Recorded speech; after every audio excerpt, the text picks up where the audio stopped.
Hello and welcome to another episode of Royo on Tour. This time we visit a lost island.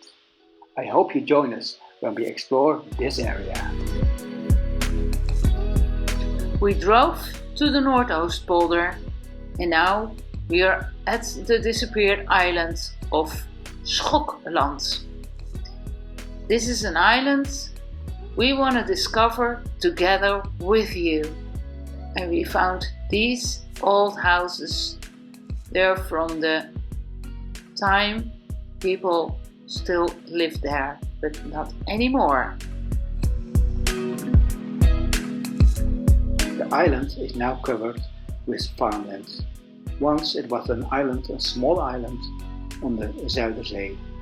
Here in the middle of the island is the Protestant church.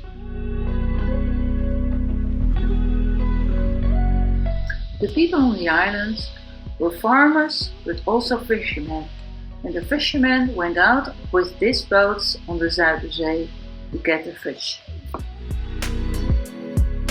Schokland also has a nice museum, so we take you for a quick walk around it.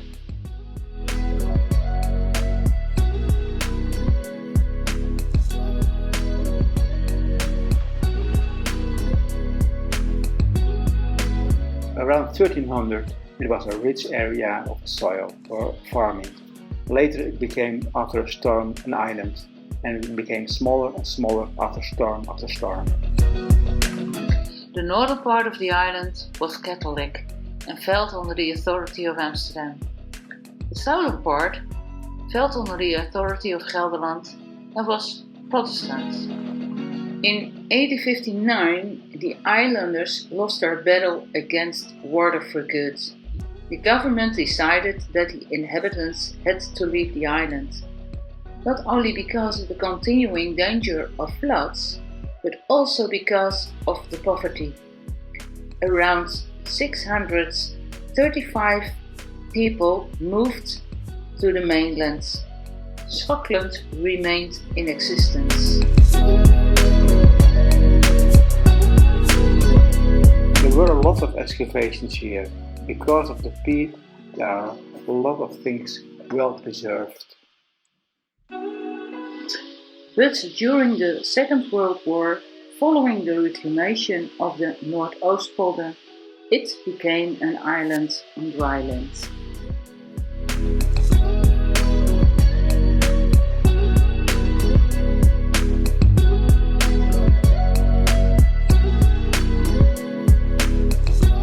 These all are a quick impression of the museum. There's a lot more to see, especially about the Second World War, but you have to see it for yourself. The island is so small that you can walk around it within 2 hours. You can easily recognize the shape of the island of Schokland because of the green ribbon which marks the former coastline, which also is a hiking and cycling route. From a distance you can clearly see the church is building a man-made mount or dam. And now we take you to the south of the island, Catholic part. On the island, surrounded by salt water, they didn't have sweet water. So what they did, collect the rainwater in these kinds of basins. This looks like a very nice house, but you have to imagine 3 families live here, so I think it was a little bit crowded. In the time that the inhabitants of Schokland were very wealthy, they had a lot of porridge, bread, fresh cheese, bacon, fish from the sea of course, and they cooked their meals with potatoes and herring and made some drinking from coffee and tea with the rainwater. On Saturdays they made pancakes especially for the kids. This is what is left over from the Catholic Church of Ens.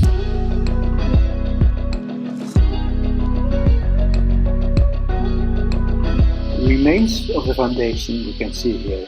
It was a lighthouse on the south end of this island. Because this lighthouse is next to the church, there was a graveyard, and the story goes that when it was high tide, The bones were floating on the water. To give you an impression of the harbor, we show you from above.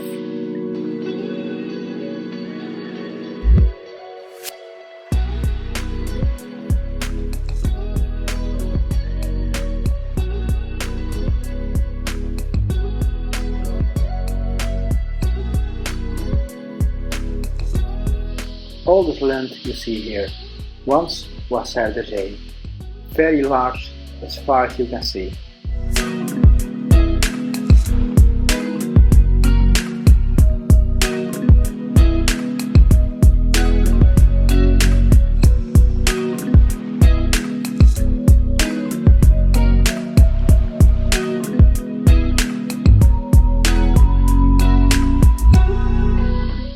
From this side you can clearly see the harbor was pretty big, especially for that time.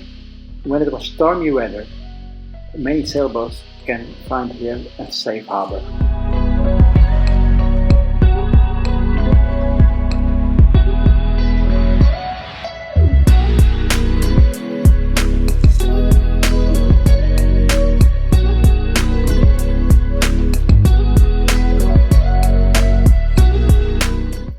Here you see the house of the light watcher and the torch of the lighthouse. Next to it, the foghorn house. It's a beautiful area to walk around. There's a lot of bird watching and wildlife to see, and we enjoyed, after a visit of the museum, a nice sunset as well. We hope you liked this episode, and if so, give a thumbs up and subscribe. But if you have comments or you want to give us a feedback, just give us that comments down below. And of course, we hope to see you next time. Goodbye!